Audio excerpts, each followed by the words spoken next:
How many more laws do you need to prevent a situation like this from occurring? How many more laws do you need to stop a mentally unstable person from going on a rampage? I made this point on my radio program earlier. If someone is going to commit murder, and murder, if you're looking at the ladder of crimes, murder's pretty high up on that ladder, right? Murder's kind of one of the top rungs on the ladder of crime, correct?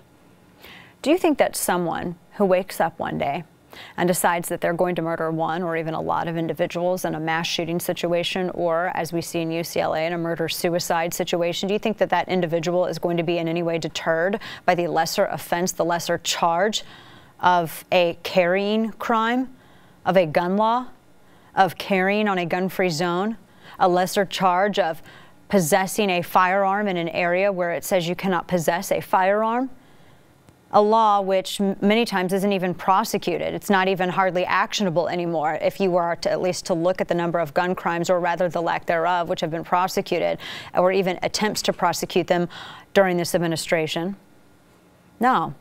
That's not going to do anything to deter anyone. If someone is going to murder a lot of people, they're not going to be deterred by a gun carrying law. They're not going to be deterred by a gun-free zone. In fact, I don't recall any story, any situation in which you had a perpetrator walk up to a mall, walk up to a school, walk up to any sort of public area and see a gun-free zone sign and turn around and say, well, you know, I guess that does it. I was going to kill a lot of people today, but I decided not to because of this gun-free zone sign.